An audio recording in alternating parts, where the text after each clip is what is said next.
네, 여기 앞자리. 네, 앞자리 주시고요.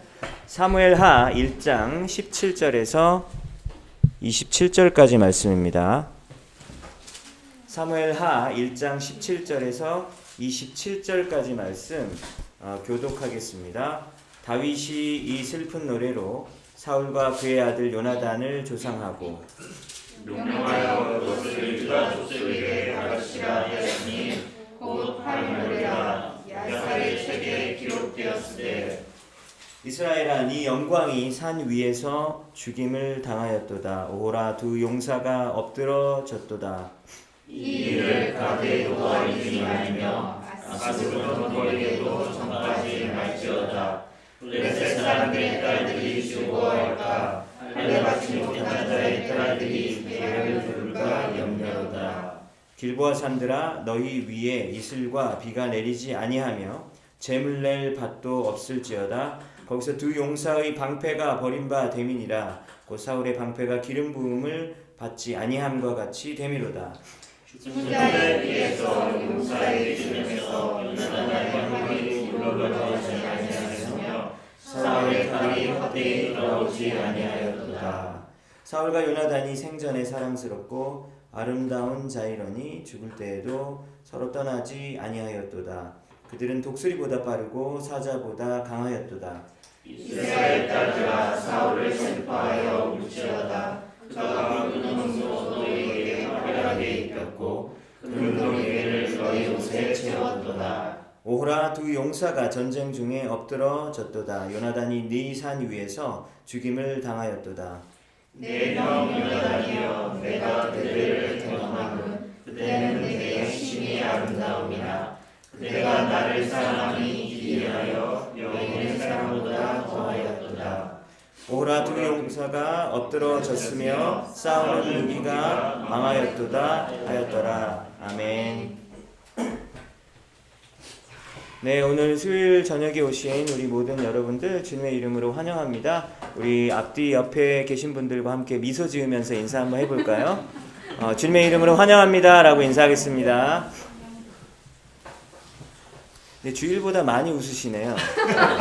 굉장히 고무적인 일이라 생각합니다. 네, 주중에는 기분이 좋으시다가 주일은 좀 그러신 것 같기도 하고. 네, 오늘 말씀은 사무엘하 1장인데요. 매주 수요일마다 자꾸 책이 바뀌어서 좀 혼돈되시는 어떤 느낌이 드실 수도 있으실 텐데 매일 성경 그 큐티집의 본문을 따라가고 있어요. 이스라엘 백성들이 애굽 땅에서 숫자가 점점 많아졌었죠. 요셉이 초청을 하고 나서 70명이었다가 수백만 명으로 불어나는 일이 한 400여 년 후에 벌어지게 됩니다. 그래서 출애굽 후에 가나안 땅에 정착을 하게 되고 그리고 이스라엘 땅에서 이렇게 자리를 잡게 되었죠. 그래서 그들이 요구하는 건 뭐냐면 이제 삶의 안정을 찾다 보니까 우리도 다른 나라처럼 왕 좀 달라고 이렇게 요구를 백성들이 거세게 했었습니다. 그래서 하나님이 직접 우리 이스라엘 민족을 통치하는 것보다 인간 왕을 좀 달라고 하니까 하나님의 마음이 굉장히 속상하셨죠. 속상하셔서 마음에 들지 않았어요. 그런데 마음에 들지 않았음에도 불구하고 그 말을 들어주셨죠. 뭐 자녀들이 부모님에게 막 강하게 요구하고 막 조를 때 그냥 들어주는 경우가 있잖아요. 그런 것과 비슷하다고 볼 수 있겠습니다. 그때 세워진 최초의 왕의 이름이 무엇이었습니까? 사울 왕이었었죠. 사울 왕은 처음에 겸손하게 왕의 그 일을 잘 수행했었어요. 그렇지만 나중에 이제 점점 타락하게 되는데 그 결정적인 계기가 되는 사건이 하나 있었는데요. 아말렉 족속과의 전쟁 가운데에서 하나님이 뭐라고 명령했냐면 아말렉 족속을 완전히 진멸하라고 명령을 내리셨는데 사울 왕이 웬만큼 싸우고 승리한 다음에 좀 좋아 보이는 가축들 이런 거는 남겨둔 거예요. 좋은 거 죽이면 좀 아깝잖아요. 그러니까 아까운 마음 그런 것도 있고 자기네들이 좀 이렇게 취하려는 마음도 있고 그러면서 하나님한테 뭐라 그러냐면 하나님 이거 좋은 가축을 남겨둔 이유는 하나님께 제사 드리려고 한 겁니다 라고 그럴싸한 이유가 있죠. 근데 하나님 뭐라 그러죠? 제사 드리려고 하지 마. 순종이 제사보다 나으니라 라고 하나님께서는 말씀하셨습니다. 그래서 그때부터 이제 사울이 점점 나락으로 떨어지게 되었죠. 그래서 결국은 하나님이 무슨 말씀까지 하시냐면 내가 너를 왕으로 세운 것을 후회한다 라는 말까지 할 정도로 사울 왕은 점점점 나락으로 떨어지게 되었습니다. 거기에다가 사울 왕에게 어떤 일이 일어났냐면 자신보다 뛰어난 부하가 있었잖아요. 충신이었었죠. 자기를 위해서 목숨까지 바칠 수 있는 부하 다윗이 있었는데 다윗이 인기가 대단했어요. 그러다 보니까 다윗을 시샘하기 시작합니다. 그래서 다윗을 죽이려고 그때부터 막 마음을 먹고 그때부터 제정신이 아니에요. 온 군대를 동원해가지고 다윗 한 명 죽이려고 수년을 그 일을 하는데 썼단 말이죠. 여러분 왕이라면 나라를 다스리는데 전심을 다해야 되는데 관심이 어디밖에 없어요? 군대 동원해가지고 다윗 죽여야지, 다윗 죽여야지 이 마음밖에 없는 거예요. 그래서 완전히 미쳐 돌아가는 그런 상황 가운데에서 그의 말로가 점점 다가오게 됩니다. 그래서 길보아산이라는 곳에서 블레셋, 영어 성경에서는 필리스타인이라고 나와 있죠. 블레셋 민족과 전투를 하게 되는데 이 길보아산 전투에서 다 죽어요.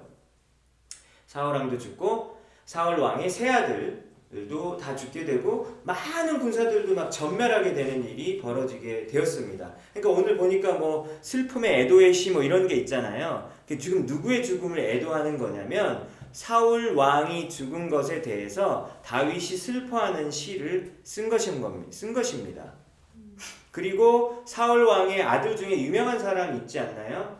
요나단 있잖아요. 요나단이 유명하죠. 요나단이 있었습니다. 그래서 오늘 두 명에 대한 그 애가를 그 슬픔의 시를 바치고 있는데 이 두 명이 누굽니까? 사울 왕과 그리고 사울의 아들 요나단의 죽음에 대해서 슬픔의 시를 쓴 것이죠. 여러분 사울은 비참하게 죽었어요. 길보아산 전투에서 활을 맞고 중상을 입어서 죽음의 시간을 그냥 기다리고 있었는데 이 사람 마음 중에 죽기 전까지 그래도 자존심이 있어가지고 내가 할례받지 못한 블레셋 민족에게 죽고 싶지 않다. 그래가지고 자기 신하에게 날 죽여달라고 부탁을 했어요. 근데 신하가 죽이려고 하다가 왕을 죽이는 게 깨름직한 거예요. 왜?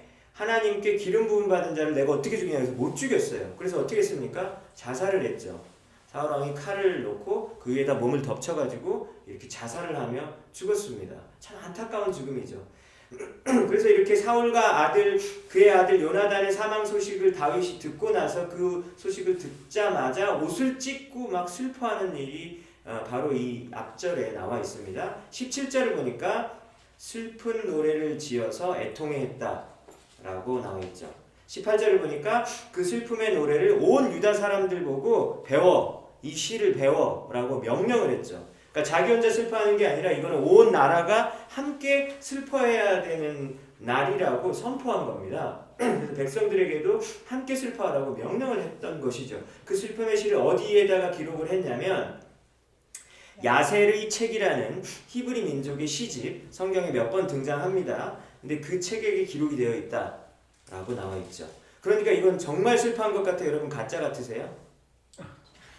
진짜 슬퍼하는 거 맞죠? 그죠? 정말 슬퍼하고 있는 거예요. 19절부터 27절까지는 그 슬픔의 시의 실제 내용입니다. 오호라 두 명의 용사가 죽었도다. 그래서 사울과 요나단이 여기서 두 명의 용사를 가리키는 것이죠. 굉장히 높여주고 있죠. 그리고 이방인 할례받은 자들에게는 그들의 죽음을 알리지 말라. 얘기를 들으니까 내 죽음을 적들에게 알리지 말라라는 게 좀 생각나지 않나요? 누구의 말이죠?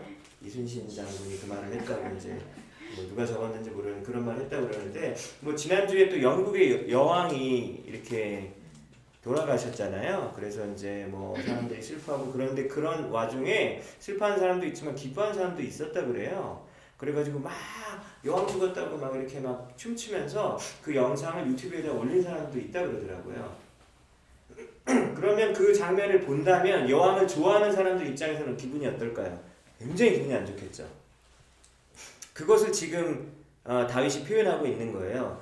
이 두 명의 죽음을 싫어하는 사람들이 조롱하면서 그런 일이 없도록 하라고 이렇게 명령을 내리는 것이죠. 알리지 말라고. 그래서 누구에게도 조롱거리가 되게 하지 말아라 라고 말하고 있습니다. 얼마나 그 진심이 느껴지죠. 진심이 담겨져 있는지. 23절에 보니까 사울과 요나단이 생전에 사랑스럽고 아름다운 자이러니 죽을 때에도 서로 떠나지 아니하였도다. 그러니까 한날에 죽었잖아요. 아버지와 아들이. 그들은 독수리보다 빠르고 사자보다 강하였도다. 그 당시에 이제 빠름의 상징은 독수리, 그리고 강함의 상징은 사자. 일상생활 속에서 보여지는 어떤 그런 비유를 들어서 시를 썼던 것이죠. 그래서 결국은 두 명을 이렇게 높이고 있는 거예요. 사망한 두 명을 높이고 있는 다윗의 마음이 전해집니다. 여러분, 그래서 19절에서 27까지 중심 내용은 죽음을 진심으로 애도하는 거예요. 그렇죠? 그래서 오늘 이것이 성경 본문의 내용이다라고 하는 겁니다. 근데 우리가 한 생각을 해봐요. 두 가지를 생각해봤으면 좋겠어요. 오늘 본문을 보면서 다윗이 이 두 사람을 묶어서 함께 지금 슬퍼하고 있는데 이게 과연 가능한 일인가라는 생각을 해볼 수 있을 것 같아요. 첫 번째는 사울이 누구였는가? 사울이 다윗에게 여러분 어떤 사람이었는가를 생각해보면 이상해요. 이게 슬퍼할 일이 아닐 것 같은데 라는 생각이 드는 것이죠. 아까 잠깐 설명드렸잖아요. 사울이 어떤 사람인지. 다윗은 사울을 위해서 목숨을 다해서 어떤 경호대장의 역할을 감당을 했었고, 그리고 사울 왕을 위해서 골리앗도 죽이지 않았습니까? 물론 하나님의 영광을 위해서 했지만 왕을 위해서 골리앗을 죽였던 일이 있었잖아요. 그때 처음 만났잖아요. 그래서 그 이후부터 계속해서 충성을 바쳤습니다. 가라는 전쟁터는 다 나갔어요. 함정같이 파놓은 그런 전쟁터도 다 나갔단 말이죠. 그래서 사울 왕을 위하는 그런 일들이 성경에 많이 적혀 있어요. 사울이 나중에 이제 정신이 막 미쳐 돌아가는데 그것을 어떻게 표현하냐면 악한 영이 사울에게 들어갔다라고 표현이 되어 있거든요. 그래서 막 정신이 미칠 때 수금을 켜주면서 음악 치료를 해준 사람이 있었는데 그 음악 치료를 해준 사람 이름이 누구죠? 다윗이에요. 다윗이 수금을 쳐서 막 이렇게 해주면 마음이 진정이 되고 막 이랬단 말이죠. 성령의 기름 부음을 받은 수금 연주 때문에 막 캄다운이 됐다고 기록을 하는데 사울은 갑자기 듣다가 막 열받으니까 막 창으로 막 이렇게 다윗 죽이려고 그러고 그런 일들이 있었습니다. 여러분, 그리고 사울의 딸 중에서 미갈이라는 여인이 있었는데 미갈이랑 다윗이랑 결혼했어요. 그럼 사울이 다윗에게는 누구죠? 장인어른이잖아요. 근데 장인어른이 지금 사위를 죽이려고 이렇게 돌아다니는 형국입니다. 여러분이 다윗이면은 사울이 미워요? 어때요? 뭐 그런 일을 안 당해 보셨으니까 뭐 그렇게 별 생각이 안 드실 수 있지만 목숨을 바쳐서 충성하는 신하에게 칭찬과 상을 해주기는커녕 질투해가지고 막 수년간 쫓아 죽이러 다니니까 얼마나 다윗의 삶이 완전히 망가진 거잖아요. 그렇죠? 여러분, 현상수배자의 신세로 산다는 것이 어떨지 한번 생각을 해보세요. 밤이고 낮이고 계속 정신을 차리고 있어야 되잖아요. 그래서 밤에 자다가도 부스럭 소리만 나면 벌떡 일어나야 되잖아요. 안 그러면 내가 언제 죽을지 모르니까. 그리고 주위에 있는 사람들을 믿기가 얼마나 어려워요. 누군가 언젠가 자기를 배신해서 고발해서 여기 지금 현재 있는 위치를 알리면 나는 또 죽는 거잖아요. 그만큼 긴박한 상황 가운데 있는 겁니다. 그래서 어떤 얘기가 기록이 되어 있냐면 블레셋 지역에 가드 왕 아기스라는 왕이 있었는데 왕 앞에서 어느 날 목숨을 부지하기 위해서 다윗은 사울의 그 도망감을 피해가는 그 기간 중에 미친 척을 하는 거예요. 그래서 침을 이렇게 막 질질 막 흘리고 막 그러면서 저 미친 사람이구나. 저 갖다 치워 막 이런 식으로 할 만큼 다윗이 미친 척을 해야만 살아남을 수 있을 정도의 그런 인간이하의 그런 삶을 하루 이틀도 아니고 수년간 살았다라고 하는 것이죠. 그런데 이 다윗이 사울을 죽일 수 있는 두 번의 기회가 있었다고 얘기해요. 그러니까 막 자고 있는 거예요. 그리고 한 번은 화장실을 이렇게 가고 있는 중인데 맘만 먹으면 이렇게 칼로 싹 죽일 수가 있었어요. 그런데 죽이지 않죠. 근데 죽이지 않았던 이유가 무엇입니까? 하나님께 기름 부음을 받았다라는 이유 때문에 죽이지 않았다라고 하는 것이죠.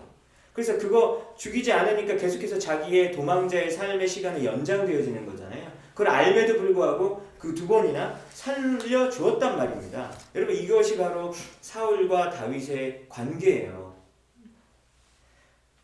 그러니까 간단히 말하면 다윗의 인생을 처절하게 짓밟은 사람이 사울이라고 하는 것입니다. 그렇다면 사울의 죽음 소식을 접하고 나서 다윗이 이렇게 슬퍼한다는 게 이게 진심이 맞나라는 생각이 당연히 먼저 드는 것이 맞지 않아요? 그렇죠? 슬픈 척하면서 사람들에게 슬퍼하는 이렇게 명령까지 하면서 나는 이 정도까지 품을 수 있는 사람이야 라고 사람들에게 이렇게 인심을 또 사려고 하는 어떤 고도의 정치적 어떤 전략인가? 라는 의심이 들 정도예요. 그렇지 않습니까? 그런데 오늘 이 시의 본문을 보고 성경을 계속해서 보면 다윗의 슬픔이 진심이었다라는 것을 우리는 보게 되죠. 여러분, 근데 다윗이 어떤 사람인지 여러분 알고 있잖아요. 그 나중 이야기 알고 계시죠? 자기의 충신의 아내를 빼앗아 갖고 막 또 신하까지 죽이고 막 그랬잖아요. 오늘 더러운 죄를 지은 사람이 맞아요. 그럼에도 불구하고 성경은 다윗을 뭐라고 얘기하고 있죠? 하나님의 사람. 유다의 여러 왕조들을 이야기하면서 다윗 왕처럼 선한 왕 이렇게 표현이 관용 어구처럼 되어 있어요. 왜 그럴까요? 왜 하나님은 다윗을 이렇게 대단한 사람인 것처럼 묘사를 하냐라고 하는 거예요. 그 중에 한 가지 면이 바로 오늘 본문에 나와 있다고 봅니다. 무엇입니까? 사울 왕을 죽여도 당연하고 누가 아무 말도 안 할 것인 그런 상황이 있었음에도 불구하고 끝까지 이 사람은 하나님의 사람이라는 그 신앙적인 원칙 하나 때문에 죽이지 않았단 말이죠. 여러분, 그래서 이 신앙적인 원칙을 지키기 위해서 자신의 모든 삶이 망가지는 것을 감수하는 사람, 여러분, 이런 사람이 바로 하나님의 사람이라는 것을 말해주고 있는 것이죠. 그래서 우리가 그리스도인이라고 말을 하지만 말만 할 때가 얼마나 많습니까? 실제로 우리가 하나님을 섬기기 위해서 우리가 생각하는 정말로 옳다고 생각하는 그 신앙의 원칙을 알고는 있는데 그 신앙의 원칙 때문에 내 삶 가운데서 손해가 나고 좀 망가지는 일이 생기면 이거는 좀 포기해야겠다. 우리는 이렇게 생각한단 말이죠. 그런데 여러분, 그 바보 같은 삶, 그 신앙의 원칙을 붙들기 위해서 자신의 삶을 내던질 수 있는 사람이 되어질 때 하나님은 뭐라고요? 그 사람을 이 사람을 인정하시는 것입니다. 세상에서는 여러분 멸시당할 수 있어요. 그렇지만 하나님은 그런 사람을 인정하시는 것이죠.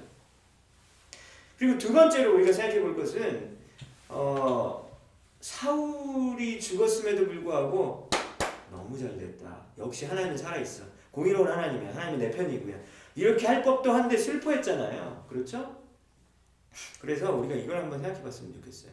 여러분들의 삶 가운데서 사울처럼 여러분들의 삶을 망가뜨린 사람이 좀 있나요? 갑자기 가족이 떠오르나요? 그러시면 안 되는데 혹시 여러분들의 삶을 망가뜨린 사람이 있는가?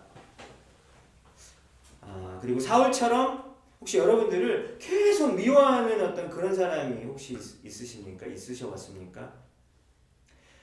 아니면 사울처럼 의도적으로 여러분들을 이렇게 무너뜨리려고 하는 사람이 있었습니까? 그리고 여러분들이 최선을 다하고 선행을 베풀었는데 칭찬과 보상은커녕 오히려 악으로 갚음을 당한 적도 있으십니까? 뭐 이런 질문을 해볼 수 있을 것 같아요. 그렇죠? 근데 또 이렇게 얘기하면 이제 여러분들이 그래 나는 너무 피해자였어 라고 하는 생각에 혹시 잠기실까봐 그것도 약간 걱정은 돼요. 왜냐하면 많은 경우에 보니까 본인도 잘못한 경우가 꽤 많거든요. 그런데 이제 나는 희생자야 라는 생각이 딱 박혀있잖아요. 우리는 인간인지라 내 위주로만 생각하거든요. 난 희생자야 너는 가해자야 이렇게 생각하는데 뭐 그것은 오늘 주제가 아니니까 그런 사람이 우리들에게 있다라고 하는 것이죠. 예수님이 이런 말씀을 하셨어요. 마태복음 5장에 눈은 눈으로 이에는 이로 갚으라고 하였다라는 것을 너희가 들었지만 나는 너희에게 이르노니 악한 자를 대적하지 말라. 누구든지 네 오른뺨을 치거든 왼편도 돌려대며 속옷을 가지려고 하는 사람에게는 겉옷도 가지게 하며 억지로 오리면 2km죠. 그러면 1마일 조금 넘는 거리. 오리를 가게 하거든 십리를 동행하고. 그러니까 라이드를 잘 해주라 뭐 이런 말인 것 같아요. 네. 예수님이 라이드를 잘 해주라. 너희 원수를 사랑하며 너희를 박해하는 자를 위하여 기도하라. 이렇게 나와 있죠. 이같이 한즉 뭐라고 되어 있냐면 예수님이 하늘에 계신 너희 아버지의 아들이 되리니. 여러분 크리스찬이 되는 방법에 대해서 이렇게 얘기하고 있습니다. 이신층이 아닌가? 믿음으로 구원받는 거 아닌가요, 여러분? 그쵸? 로마서 아시잖아요. 믿음으로 구원받는 거잖아요. 근데 예수님이 뭐라고 그러냐면 이렇게 하면 너희가 하나님의 아버지의 아들이 될 것이다. 그러니까 구원받는다는 얘기잖아요. 그렇다면 우리는 어떻게 생각할 수 있냐면 믿음이란 이런 것이다 라는 것을 알 수 있죠. 그러니까 믿음은 관념적인 것만이 아니라 이거 믿어. 이거 믿어. 칼빈의 교리 이거 믿어. 이거 교리 이거 믿어. 이게 믿음이 아니라 오리를 가라가면 심리를 동행하고 원수를 사랑하고 박해는 자를 위해서 기도하고 속옷을 가지려고 하는 자에게 겉옷을 갖다 주고 그리고 오른뺨을 치면은 왼뺨을 갖다 치는 게 이게 믿음이다 라는 것을 믿음의 구체적인 내용을 예수님이 이야기해 주시고 계시죠. 그렇죠? 여러분 그러면 우리가 구원에 대해서 그러면 구원받은 사람이 생각보다 적을 것 같은데? 라는 생각이 들 수밖에 없을 것 같아요. 그리고 나는 구원 못 받겠다 라는 생각도 들 수밖에 없어요. 그게 정상이지 않을까요? 우리는 그렇게 못하잖아요. 그쵸? 오른뺨을 때리는데 무슨 당장 신고해야지 무슨 이런. 그러니까 우리는 구원받지 못할 가능성이 굉장히 크다. 오늘 암담한 소식을 수요일 저녁에 알려드립니다. 그래서 이렇게 해야지 하늘에 계신 너희가 아버지의 아들이 되겠다고 이렇게 얘기를 하세요. 그래서 예수님을 믿는 것은 싸나운 사람이 되는 것이 아니라 따뜻한 사람이 되는 것이다 라고 하는 것을 우리는 알 수 있습니다. 근데 세상에서는 이렇게 행동하면 뭐라고 얘기하죠? 두 글자로 뭐라고 그러죠? 호구? 호구라고 하죠. 호구. 호구는 바둑 용어입니다. 여러분 바둑 용어 아세요?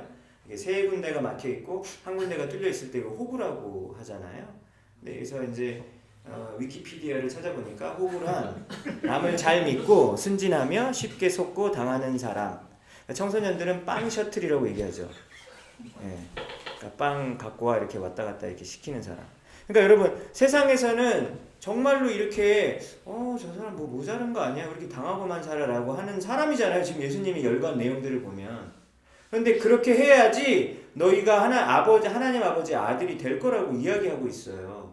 그러니까 우리가 생각하는 그 구원이라는 거는 많이 다르다라고 하는 것을 예수님이 해주고 있고 오늘 다윗이 사울을 생각하는 마음 그 정도쯤 돼야지 구원받는 거구나. 이게 참된 믿음이 있는 사람이구나 라고 하는 것을 알 때에 구원의 기준이 결코 낮지 않다. 아무나 예수 믿어 라고 하면은 천국 못 가요 여러분.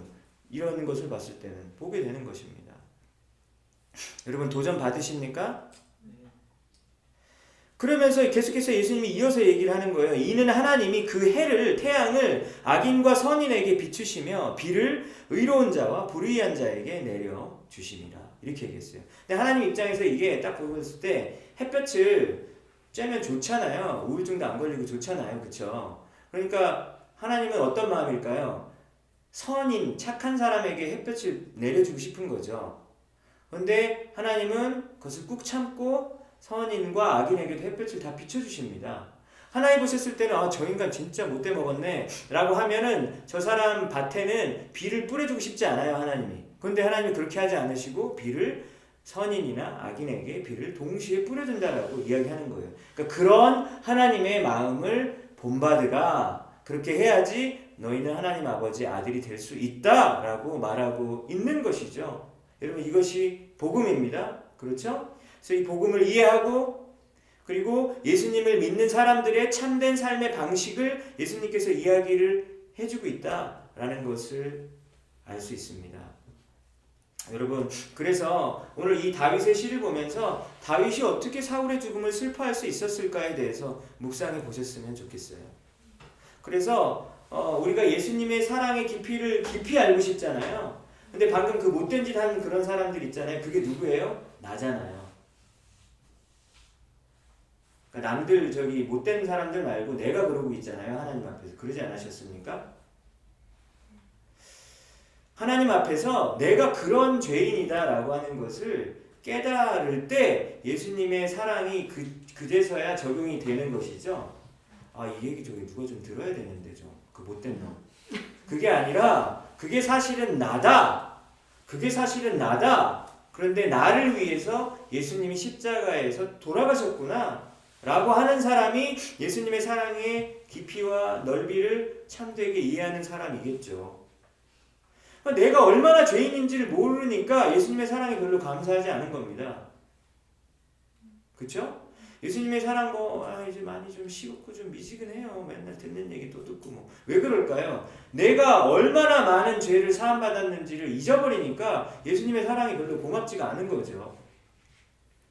그래서 우리가 기도했으면 좋겠습니다. 하나님, 내가 얼마나 큰 죄인인지 깨달아서 예수님의 사랑의 깊이를 깨닫고 그로 말미암아 예수님의 사랑의 깊이를 깨달았기 때문에 내가 받은 사랑이 너무 대단해서 다른 사람마저도 그렇게 용서할 수 있는 것이 가능한 것이죠. 그러니까 여러분 오늘 말씀을 듣고 미운 놈 진짜 용서해야겠다 막 이를 빠득빠득 갈아보세요. 용서하기 힘드실걸요? 그렇지 않나요? 우리의 힘으로 어떻게 용서해요? 그 미운 인간을. 생각만 해도 짜증나는데요. 그렇죠?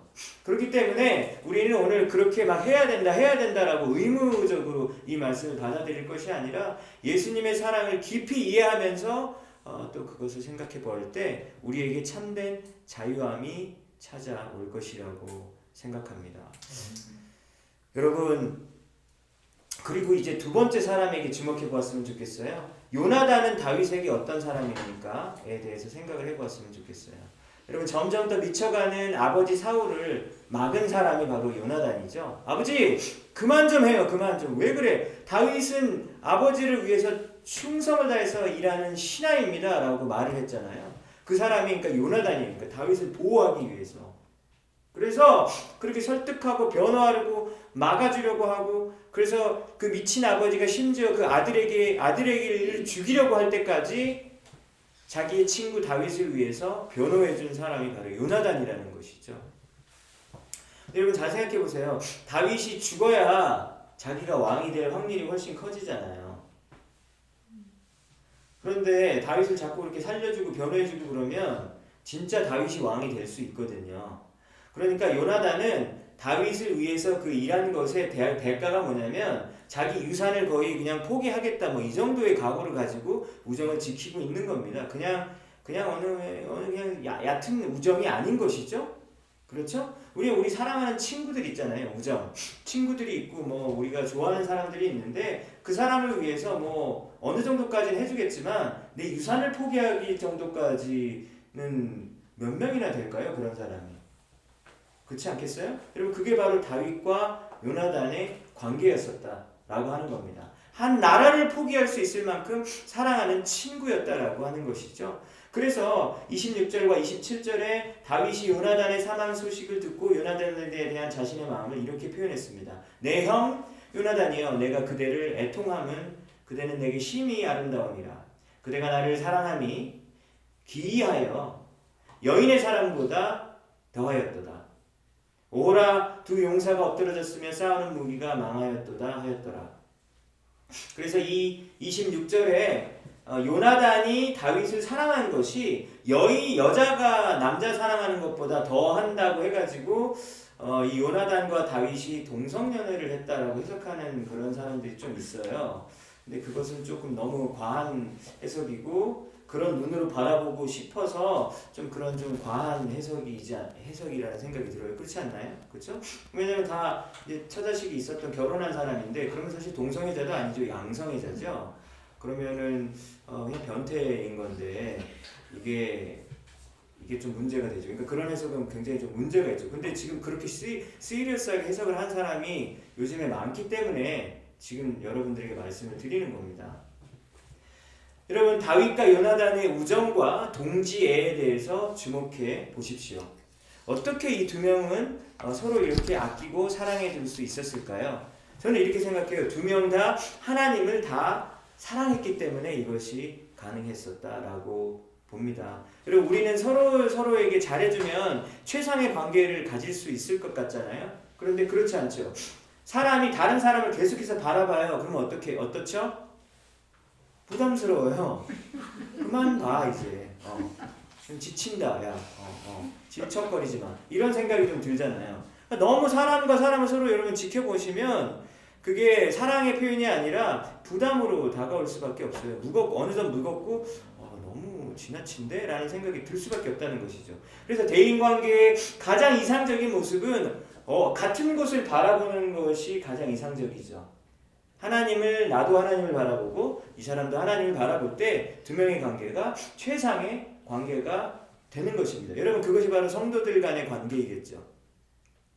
그렇죠? 그래서 우리가 우리 교회 안에 서로 사랑합시다 그래가지고 서로를 바라보세요. 그러면 지쳐요. 그러지 마시고 서로 바라보지 마시고 서로 바라보면 너는 죄인이구나 진짜 이것만 증명이 되실 거예요. 좀 얼마 지나지 않아서. 그러지 마시고 우리도 하나님을 진심으로 바라보고 상대방도 하나님을 전심으로 바라보고 그래서 두 명이 주님 안에서 이렇게 아름다운 교제를 나눌 때 그것이 우리가 누릴 수 있는 인간과 인간 사이의 최상의 관계가 되어질 수 있는 것이죠. 부부도 그렇겠죠. 심지어. 그래서 요나단은 다윗과의 우정을 위해서 한 나라를 포기할 수 있었는데 이게 도대체 어떻게 가능하지? 왜 가능할까요? 온 나라가 내 거가 될 수 있는데 왜 어떻게 친구를 위해서 이것을 포기할 수 있었을까? 하나님을 바라보았기 때문에 이게 가능한 겁니다. 왜냐하면 여러분 하나님을 계속해서 바라보면 사람이 점점 하나님의 사랑에 빠지게 되고 하나님의 사랑의 깊이를 깨닫게 되니까 하나님이 너무 크신 거예요. 내 삶에서. 그래서 나머지 모든 것들은 작아 보이죠.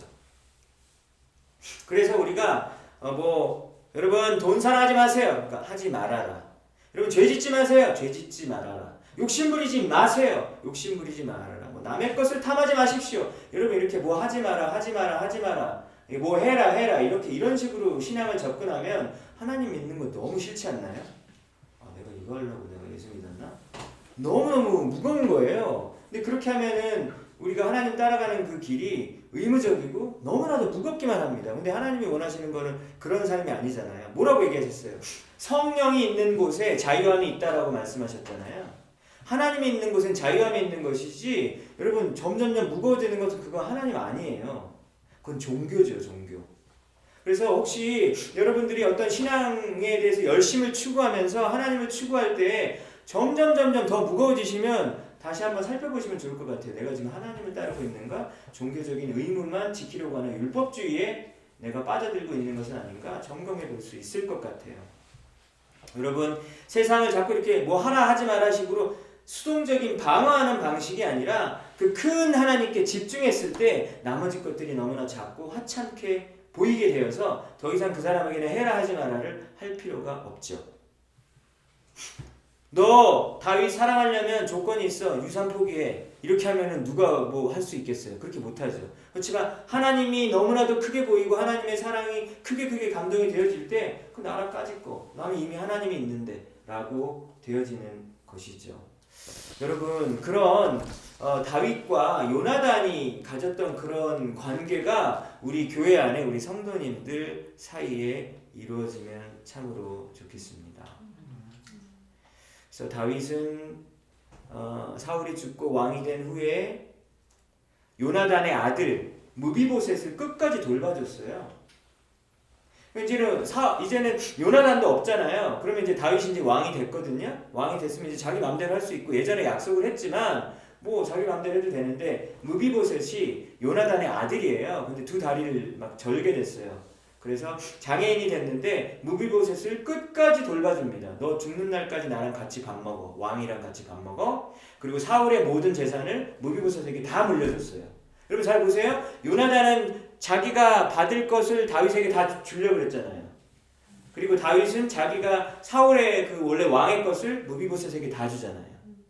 그러니까 서로 그 나라 전체에 괜찮아 너가 다 가져 라고 서로 쌍방의 그런 아름다운 모습이 있었다라는 것을 뒤에 성경을 보면 읽을 수 있습니다. 여러분 다윗과 요나단의 이러한 관계가 우리 성도님들 안에 있어졌으면 참으로 좋겠다라고 여겨집니다. 피 한 방울 섞이지 않았는데 어떻게 그렇게 될 수 있을까라는 생각이 들어요. 그런데 우리는 피가 섞였죠, 사실. 예수님의 피가 섞였잖아요. 그렇죠. 예수님의 피로 묶어졌기 때문에 사실은 더 강한 피가 우리를 엮고 있는 것이라고 할 수 있습니다. 여러분 그래서 이 신약 시대 성경에서 보여지는 여러 그 성도들 간의 그 아름다운 교제의 모습, 그리고 오늘 성경 본문에서 보여지는 이 다윗과 요나단의 이런 모습을 보면서 우리가 우리도 이런 관계가 되었으면 좋겠다. 어떻게 가능할까요? 우리가 하나님을 뜨겁게 사랑해야 할 때 이것이 가능할 것이라고 생각되어집니다. 우리가 하나님을 바라보면서 하나님의 사랑이 가득가득 채워져서 그래서 그 사랑을 우리 옆에 사람들에게 나누어 줄 때 우리가 같은 곳을 바라보고 같은 곳을 향해서 손잡고 걸어갈 때 이것이 가능하리라고 믿어집니다.